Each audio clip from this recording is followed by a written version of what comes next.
네, 안녕하세요. 이번 학기 위성정보학 개론이라는 수업을 가르치게 된 한유경이라고 합니다. 우선 여러분들은 이제 1학년 1학기 첫 학기인데 첫 학기 시작부터 코로나19 때문에 직접 학교에 와서 강의를 듣지 못하고 이렇게 비대면으로 처음 맞이하게 돼서 개인적으로 좀 아쉽고 안타깝게 생각을 하고 있습니다. 그래도 한 2주 정도는, 최소 2주 정도는 이렇게 비대면으로 수업을 하라는 지침을 받아서 이렇게 비대면으로 동영상 강의로 여러분을 처음 만나게 되었습니다. 저는 위성정보학 개론 과목을 가르치게 되겠고요. 1학년 1학기 수업으로. 과목에 대한 설명을 하기 앞서서 이제 내가 누군지 정도는 얘기를 하는 게 좋을 것 같아서 나에 대해서 간단하게 소개를 하도록 하겠습니다. 우선 제 뭐 이력 같은 건 뭐 다른 거는 그냥 이렇게 공부를 했다 뭐 그런 내용이고 이제 마지막 부분이 이제 중요할 것 같아요. 저는 2016년 9월 이제 3년 반 됐죠. 3년 반 전에 이제 경북대학교 융복합 시스템공학부 조교수로 이제 처음 이제 와서 이제 여러분 선배들을 가르치고 여기서 강의하고 연구하고 그렇게 하고 있습니다. 뭐 처음 왔을 때만 해도 이제 뭐 여기 사진도 있지만 조금 과장해서 그냥 학생 같다, 아니, 대학원생 같다, 뭐 복학생 같다 이런 얘기를 종종 듣곤 했는데 지금은 많이 늙었어요. 네, 많이 늙고 있습니다. 어쨌든 뭐 조만간 여러분들 직접 만나게 될 것 같고요. 제 연구실은 상주 캠퍼스 8호관 309호에 있습니다. 그리고 제 연구실 연락처와 이메일은 이렇게 나와 있습니다. 그래서 뭐 상담하고 싶은 게 있다거나 뭐 궁금한 점 있다 하면 이메일이나 사무실로 이제 연락을 주면 답을 하도록 하겠습니다. 그리고 요거는 이제 제 개인 홈페이지인데요. 제가 뭐 어떤 강의 또 어떤 연구를 하는지 그리고 대학원생들 즉 여러분의 선배들이 되겠죠. 대학원생들이 뭐 어디서 어떻게 생활하고 있는지 그러한 것들에 대해서 좀 궁금하다면 뭐 한 번씩 들어봐도 괜찮을 것 같고요. 현재 이제 대면 상담은 현실적으로는 아직은 어려운 상황이니까 뭐 상담과 관련된 거는 나중에 우리가 만나게 되면 그때 더 자세히 말씀을 드리도록 하겠습니다. 이 수업의 개요와 수업 교재에 대해서 말씀을 드리도록 할게요. 본 강의는 위성, 이 위성의 어떤 정의나 원리, 특성, 종류 등등 이러한 위성에 대한 총체적인 이해를 주 목적으로 본 강의가 진행이 되겠고요. 특히 이러한 위성으로부터 공간 정보를 얻을 수 있는 방법, 뭐 여러 가지 방법들이 있지만, 근데 공간 정보라는 개념도 아직은 뭐 생소할 수도 있지만, 그 방법 중에 대표적인 방법 두 가지 방법, 즉 원격 탐사라는 것과 그리고 위성 측의 시스템, 요 두 가지에 대해서 주도적으로 배우려고 합니다. 제 원격 탐사라고 하는 것을 이제 중간고사 전 그리고 중간고사 이후까지 주로 배울 거고 이제 중간고사 이후에 마지막 부분에서는 위성 측의 시스템, 글로벌 내비게이션 세틀라이트 시스템. 여러분들은 아마 뭐 GPS나 혹은 GNSS, 요 GNSS 요 앞자를 따서 GNSS 이러한 용어로 더 어, 생소 더 이렇게 친근하게 알려져 있는 그런 것들에 대해서 자세히 배우도록 하겠습니다. 본 과제의 어떤 주 교재는 따로 없어요. 여러분들 뭐 입학해서 이미 알겠지만 우리 융복합 시스템공학부 같은 경우에는 이제 그 세부 전공이 두 개로 나눠져 있잖아요. 그래서 1학년 마치고 이제 절반은 그 이제 이쪽 전공 공부를 안 하게 될 수도 있기 때문에 굳이 1학년부터 전공 관련 교재를 구입을 할 필요는 없다고 생각이 돼서 교재는 따로 구입을 안 해도 됩니다. 대신에 제가 지금 여러분이 보고 있는 이 동영상 그리고 이 동영상과 관련된 어, 수업 교재, PPT를 LMS에 매일 업로드를 할게요. 그래서 본 강의가 있기 최소 하루 전에는 이 강의 자료를 그 LMS에 업로드를 할 예정이니까 수업 전에 뭐 다운을 받아도 되고 아니면 수업 시간에 들고 와서 뭐 같이 공부를 해도 될 것 같습니다. 그래서 뭐 시험은 이렇게 요 PPT 강의 자료 슬라이드 플러스 제가 수업 시간에 뭐 설명한 내용들 이러한 것들이 이제 시험에 주로 나오게 되겠죠. 강의 방법과 평가에 대해서 말씀을 드릴게요. 강의 시간은 매주 화요일 오후 1시 30분, 그리고 목요일 오후 30분부터 약 75분 정도 수업이 되는데, 대략 뭐 다른 수업 가는 데까지 뭐 이동하는 경로라든지 뭐 그런 쉬는 시간을 감안해서 한 60분에서 70분 정도 수업을 할 계획입니다. 강의 장소는 상주 캠퍼스 9호관 106호가 되겠습니다. 우선은 이제 이번 학기는 부득이하게도 비대면 강의를 수행을 해야 되죠. 그래서 3월 16일부터 2주간 3월 말까지 최소 총 4회 동안은 비대면 강의를 수행을 해야 하고요. 그리고 뭐 원래 공휴일은 쉬어요. 대학도 공휴일은 원래 쉬는데 이번에는 개강이 2주 늦춰지고 또 종강은 또 빨리 해야 되기 때문에 공휴일에도 수업을 하라고 합니다. 싫죠. 대신 그냥 학교 와서 수업하는 게 아니라 비대면 강의, 공휴일에도 비대면 강의를 하라고 지침이 내려져서 비대면 강의 자료를 또 공휴일 전에 업로드 하도록 하겠습니다.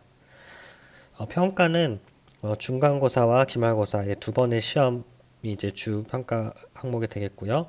틈틈이 이제 과제물이 나갈 예정입니다. 과제물은 뭐 LMS에 업로드를 하거나 또는 출력해서 제출하는 형태로 진행을 할 거고요. 각 과제마다 어떻게 제출해야 되는지는 그 과제 낼 때 다시 말씀을 드리도록 하겠습니다. 평가는 출석 10%, 과제 10%, 그리고 중간 기말은 40%씩. 그래서 요거에 맞춰서 이제 점수를 매겨서 등급, 학점을 주도록 할 계획입니다. 경북대에서 요구하는 권장하는 비대면 강의 모델이 총 6가지가 있어요. 뭐 여러분들도 잘 아시겠지만 이 6가지가 있는데 저는 이제 생각을 해봤더니 주로 이 3번, 4번 동영상 그리고 강의 자료, 퀴즈 혹은 동영상, 강의 자료, 과제 요렇게 주로 수업을 진행을 하려고 해요. 비대면 강의는 동영상만을 가지고 이제 수업을 진행한다고 하면 우리는 75분 수업이니까 75분 분량을 제가 찍어야 돼요. 제가 찍거나 뭐 유튜브에서 찾거나 해야 되는데 너무 힘들잖아요. 그렇죠? 75분 동안 혼자 말 어떻게 해요? 저도 힘들고 또 여러분들도 이제 75분 동안 들으면 얼마나 지겹겠어요. 뭐 그래서 요거는 별로 효과적이지 않은 것 같아서 동영상만으로는 이제 수업을 하지 않을 거고 동영상과 그에 대한 강의 자료 요거 이제 분량이 아무래도 좀 줄게 되겠죠. 양이 줄어들다 보니까 그 줄어드는 양은 이제 퀴즈라든지 과제를 포함시켜야 된다. 그렇게 얘기를 하고 있어요. 그래서 부득이하게 이제 비대면 수업을 하게 되면 항상 이제 퀴즈나 과제가 같이 나가게 될 거예요. 근데 또 여러분들한테 부담을 주고 싶진 않아서 굉장히 쉽게 할 수 있는 퀴즈나 과제를 내려고 합니다. 그래서 여러분들이 이제 부담 없이 진행할 수 있도록 할 거고요. 그리고 뭐 경우에 따라서는 동영상 제작 없이 강의 자료와 퀴즈 혹은 강의 자료와 과제만 가지고 수업을 진행하는 경우도 있을 것 같아요. 실시간 원격 강의는 안 할 생각이에요. 힘들 것 같아요. 그래서 이제 강의 계획 변경하기 전에는 뭐 이렇게 하려고 했어요. 첫 시간에는 과목 소개를 하고요. 두 번째 시간에는 뭐 전공 소개, 그 다음부터 이제 본격적으로 이제 수업을 진행을 하려고 했었는데 아무래도 변경이 되다 보니까 비대면 강의가 포함되다 보니까 좀 차이가 있을 것 같아요. 그래서 강의 계획 변경 후에는 우선 오늘은 이제 과목 소개하고 그리고 간단한 개요 수업을 진행을 하려고 해요. 그리고 목요일에는 뭐 위성들에 대해서 배울 거고요. 전공 관련된 소개는 이번 학기에는 이제 빼도록 할게요. 1학년 2학기에도 제가 여러분 수업을 1학년 2학기 수업도 있거든요. 공간정보학의 이해라는 수업. 그래서 그 시간에 전공에 대해서 보다 상세하게 얘기를 갖는 얘기를 하는 시간을 갖도록 할게요. 그래서 이 수업 시간에는 자세한 전공 소개는 안 하는 걸로 그렇게 하겠습니다. 그래서 각 수업 비대면 수업은 이렇게 비대면 수업이라고 써 있고 비대면 수업은 항상 이렇게 과제가 같이 따라간다는 거를 인지하고 있었으면 좋겠고요. 앞에 처음 2주는 이제 코로나 때문에 비대면 강의를 하라는 거고 뒤에 이제 7주 부분, 뭐 8주 부분, 12주 부분은 요거는 이제 공휴일과 겹치는 날들 이제 쉬지 말라고 해서 이런 때도 이제 비대면 강의를 진행할 계획입니다. 네, 이렇게 되고요. 그러면 이제 전공 소개는 안 한다고 했는데 뭐 이 정도는 뭐 알고 있을 것 같고 말하고 넘어가면 좋을 것 같아요. 우리 이제 융복합 시스템공학부, 그렇죠? 이름도 어렵죠. 융복합 시스템공학부. 이게 세부적으로 크게 두 개의 주제로 나눠져 있는 거는 아마 알고 있을 것 같아요. 그죠? 하나는 항공위성 시스템, 그리고 또 하나는 플랜트 시스템. 이렇게 두 개의 전공으로 나눠져요. 그래서 저 같은 경우에는 이제 항공위성 시스템 전공 이제 교수가 되겠고요. 저희 쪽에 이제 교수님은 총 세 분이 계시고 플랜트 시스템도 마찬가지로 이제 네 분의 교수님이 현재 계세요. 그래서 각 교수님들이 이제 각 전공에 대해서 자세히 앞으로 설명을 해 주실 거예요. 여러분은 1학년 마치고 수업도 듣고 그리고 공부도 해보면서 이 항공위성 시스템이나 플랜트 시스템 중에 더 본인의 적성과 맞는 쪽으로 선택을 하면 됩니다. 근데 문제는 이제 한쪽으로 만약에 학생들이 몰리다 보면은 뭐 예를 들어 항공위성 시스템에 많이 몰린 반대로 플랜트 시스템에 학생들이 많이 몰리는 경우에는 이제 어쩔 수 없이 그 성적 순으로 잘라요. 성적 순으로 자르기 때문에 사실 저는 뭐 1학년 처음 새내기 여러분들은 가급적 뭐 학점 관리나 공부도 좋지만 다양한 경험도 해보고 또 놀 수 있을 때 놀아봐라 그런 걸 추천해주는 스타일인데, 근데 우리 과는 이제 좀 상황이 다르죠. 너무 놀면 마냥 놀면 혹시 본인이 원하는 전공을 선택하지 못하는 경우가 생길 수가 있어요. 그래서 적당히 놀긴 놀되 그래도 학점 관리는 어느 정도 해두어라. 미래를 위해서 그렇게 얘기를 해주고 싶네요. 그런 얘기를 해주고 싶고 그 다음에 뭐 이 융복합 시스템 공학부 각 세부 전공이 어떠한 것들을 배우고 졸업하면 어떤 쪽으로 갈 수 있는지 그런 것들에 대해서 좀 더 궁금하다면 여기 홈페이지에 들어가 보시면 될 것 같고요. 아마 한 번쯤은 다 들어가 봤을 것 같아요. 그죠? 그럼 되면 될 것 같고요. 스마트 러닝은 이제 뭐 제가 설명할 필요도 없겠죠. 여러분들 이미 스마트 LMS에 대해서 잘 알아야 지금 이 수업도 듣고 있는 거 아니겠어요? 그래서 이런 이 부분도 제가 특별히 설명을 더 하지는 않겠습니다. 전공 소개는 이렇게 마치고 이제 간단하게 우리 과목 위성정보학 개론 과목에 대해서 설명을 하도록 할게요.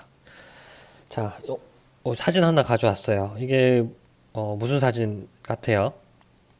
전 여러분이 지금 전혀 안 보이지만 마치 보이는 것처럼 이렇게 질문을 할게요. 네, 무슨 사진 같아요? 네, 맞아요. 지구죠. 지구인데 그냥 지구 사진은 아닌 것 같아요. 지구 주변에 뭐 이런 것들이 뭐 있어요. 뭐 이런 것들. 이게 뭘까요? 네, 맞아요, 맞아요. 위성입니다. 좀 과장해서 크게 그리긴 했죠. 근데 이러한 위성들이 지구 주변에서 이렇게 지구 주위를 계속 돌고 있어요. 굉장히 많은 위성이. 요건 이제 지구 주변을 확대해서 본 그림이고 조금 되고, 조금 더 멀리서 보면은 뭐 이렇게 지구 주변을 돌고 있는 이런 위성들도 있을 것이고, 좀 더 먼 궤도, 이렇게 먼 궤도에 있는 이런 위성들도 있을 것 같아요. 굉장히 많은 인공위성을 그려놨어요. 그러면 하나 궁금한 게, 현재 위성이 얼마나 많이 있을까요? 지구 주위를 얼마나 많은 위성이 돌고 있을 것 같아요? 몇 개 정도? 어, 저도 정확하게 몰라서 찾아봤어요. 저 찾아봤더니 이런 기사가 있더라고요. 위성 개수 관련 기사. 하늘을 뒤덮는 인공위성. 별 관측이 힘들어지겠네. 별 관측이 힘들 정도로 굉장히 위성이 많다. 이런 뜻이 되겠죠. 그래서 쭉 읽어봤더니 뭐 이 기사가 2019년 11월, 그러니까 지금보다 한 두세 달 전, 세 달 전이네요. 네 달 전인데 현재 지구 궤도에 있는 인공위성의 개수가 약 5천 기 정도 된다고 해요. 현재는 한 5천 기, 굉장히 많죠. 지금도 5천 기 정도 되는데 머스크의 스페이스X라는 어떤 회사에서 총 4만 기 정도를 더 올릴 계획이고, 아마존도 3,200기 이 정도를 더 쏘아 올릴 계획이래요. 요 두 기업만 위성을 쏘아 올리는 건 아니겠죠. 이 두 기업 외에 굉장히 많은 위성 관련된 기업들이 많은 위성들을 앞으로 쏘아 올리게 되겠죠. 그러면은 지금 현재보다 5천 개보다는 훨씬 많은 위성들이 지구 주위를 돌게 되겠죠. 그래서 정말로 한 몇십 년 후에는 별 관측에 뭐 문제가 있을지도 모르겠어요. 어쨌든 굉장히 많은 인공위성을 앞으로도 쏘아 올릴 계획이다.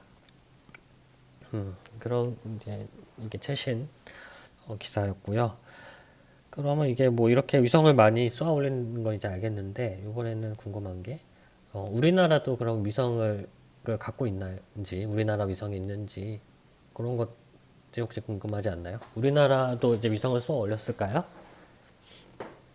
네, 맞아요. 우리나라도 위성을 많이 쏘아 올렸어요.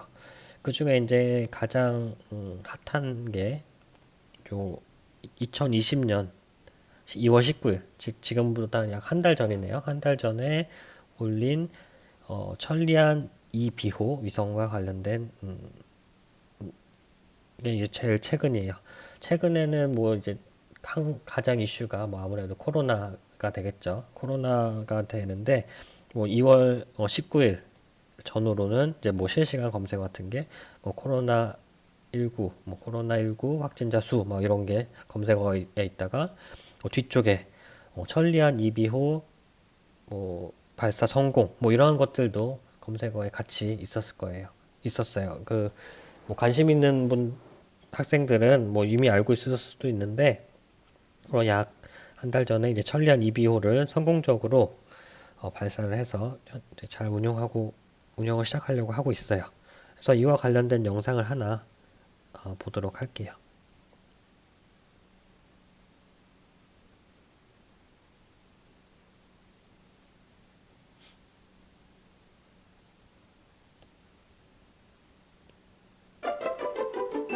회사원 여러분, 몸이 아파도 이거 일이 아니고요. 바빠서 약을 찾게 되죠?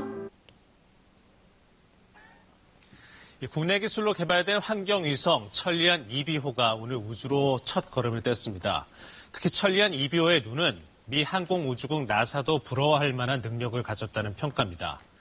나사의 지구관측 위성은 낮은 궤도로 지구를 도는데 한반도 상공을 하루에 한 번, 그것도 움직이면서 관측합니다. 반면 천리안 2비호는 높은 궤도에 정지했기 때문에 중국에서 들어오는 미세먼지나 오염물질의 흐름을 지속적으로 추적 관찰할 수 있습니다. 그래서 천리안 2비호의 눈에 세계 최초 타이틀도 붙게 된 겁니다. 천리안 2비호 발사 성공의 의미와 과제를 이승재 기자가 분석했습니다. 3, 2, 1, 스톱! 오늘 오전 7시 18분 천리안 2비호를 실은 발사체가 굉음을 내며 수직 상승합니다.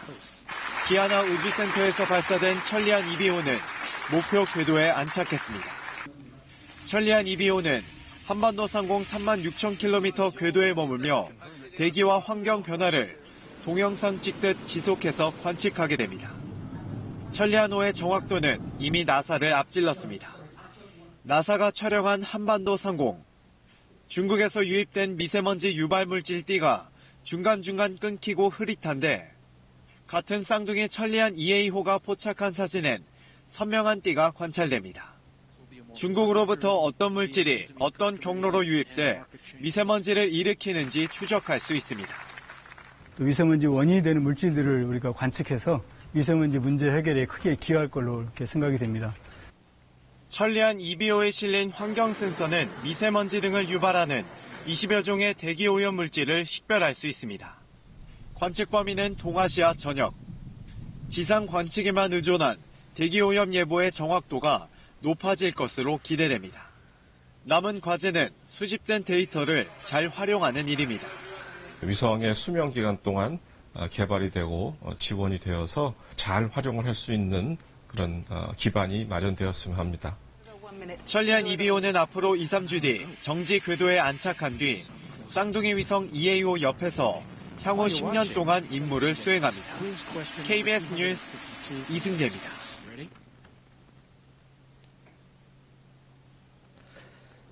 네, 잘 보셨나요? 한 2분여 가량 되는 영상 봤는데 천리안 2비호 뭐 어떤 내용이 있었나요? 한번 다시 동영상을 복기를 해보면 뭐 어떤 내용이 있었죠? 뭐 우선적으로 기억나는 게 뭐 정지궤도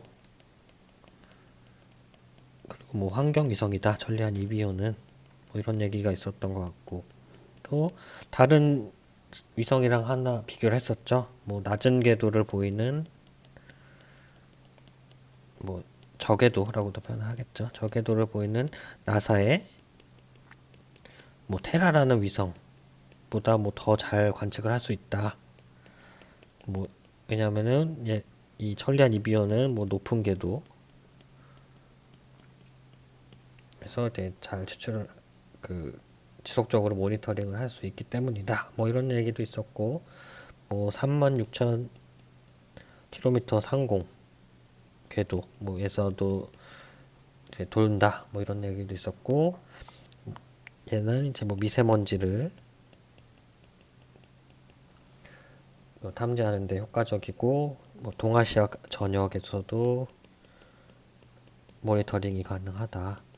그리고 마지막에 이제 연세대학교의 김준 교수님이 나와서 뭐 이렇게 취득된 위성의 데이터를 잘 활용하고 이 데이터를 뭐 분석하는 것이 중요하다. 이런 얘기도 했었던 것 같아요. 이런 내용과 관련된 동영상이었고 요 왼쪽 그림, 이 왼쪽 그림은 이 천리안 2비호의 주요 재원에 대해서 설명을 하고 있어요. 2020년 2월 19일 국내 독자 개발을 통해서 발사가 되었고 대기 환경과 해양을 관측하는 게 주 목적이고요. 임무는 뭐 10년이라고 하네요. 그리고 정지궤도 동영상에서 나온 것처럼 얘는 이제 정지궤도 위성이라고 합니다. 뭐 무게나 크기는 굳이 뭐 중요하게 짚고 넘어갈 건 아니고 뭐 탑재체 해상도라는 얘기가 있네요. 탑재체라는 게 뭔지 모르겠지만 또 해상도라는 게 또 어떤 의미인지 모르겠지만 어쨌든 해양이라는 거는 0.25m 사실은 이건 오타예요. 0.25km가 맞죠. 0.25km의 해양은 0.25km를 갖고 이제 환경은 7 곱하기 8km 제곱의 해상도를 보인다. 이렇게 돼 있고요. 또 마찬가지로 탑재체 채널수라는 거는 아직은 뭔지 모르지만 해양 같은 경우에는 13개의 채널, 환경은 무려 1000개의 채널이 있다고 그렇게 소개가 되어 있습니다. 뭐 나머지 궤도 결정 정밀도나 데이터 전송 속도 이런 거는 뭐 크게 중요한 것이 아닌 것 같아요. 그래서 이제 이 위성과 관련한 동영상을 봤고 그렇다면 이제 마지막으로 얘기하기 전에 뭐 이 위성 관련된 정보들 이런 것들이 있었다. 그래서 제가 정리를 다시 해놨어요. 그렇죠? 그렇다면 이제 첫 번째 수업은 이제 이렇게 정리를 하도록 하고 이와 관련된 퀴즈를 하나 내도록 할게요. 지금 이제 우리나라 위성인 천리안 2BO 동영상을 시청을 했는데 여기서 나온 어떤 용어의 개념들을 한번 생각을 해봤으면 좋겠어요. 그냥 어려워할 필요 없이 그냥 본인이 느끼는 대로 느끼는 대로 한번 적어보면 좋을 것 같아요. 본인이 뭐 느끼는 대로 생각하는 대로 혹은 뭐 찾아봐도 돼요. 뭐 문헌이라든지 인터넷을 찾아봐도 상관은 없습니다. 찾아봐도 상관은 없고요. 그 얘기는 이걸 여러분이 퀴즈를 정확하게 정답을 맞출 필요가 있는 게 아니에요. 뭐 정답을 맞추든 안 맞추든 뭐 점수는 똑같이 나갈 겁니다. 일단은 과제를 하면요. 그래서 한번 생각을 해보면 좋을 것 같고 정지궤도라는 게 뭔지 특히 36,000km 상공에서 이렇게 돌고 있다는데 이 천리안 2BO가 정지궤도고 높은 궤도를 보이고 있고 그럼 이 정지궤도라는 게 무엇인지 반대로 나사에서 띄운 어떤 테라라는 위성은 뭐 낮은 궤도, 저궤도라고 했는데 이 저궤도는 뭘 말하는 건지 또 아까 그 그림에 천리안 2BO 관련된 그 스펙 나와 있는 그림에 탑재체라는 말이 있었는데 이 탑재체라는 걸 뭘 말하는 건지 그리고 거기에 이제 마찬가지로 해상도라는 개념도 용어도 있었죠. 이 해상도라는 용어는 뭘 말하는 건지 탑재체 채널수라는 말도 있었는데 이 채널이 뭔지 채널 수가 뭔지 이러한 것들을 한번 본인이 생각을 해봐도 좋고 뭐 동영상을 뭐 다시 한번 봐서 유추해봐도 좋고 아니면은 관련 뭐 인터넷이나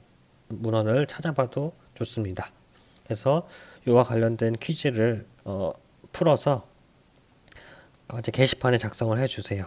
그 LMS 게시판에 현재 이 퀴즈와 관련된 게 올라와 있을 거예요. 뭐 시험이라는 어떤 그 항목에 이게 나와 있어서 요거를 작성을 해서 3월 18일 저녁 밤 11시 59분까지 올려주시면은 이걸 바탕으로 이제 출석 처리를 하도록 하겠습니다. 그리고 이게 저는 이제 처음 하는 비대면 수업이다 보니까 뭔가 문제점이라든지 개선했으면 하는 그런 점들이 많이 있을 것 같아요.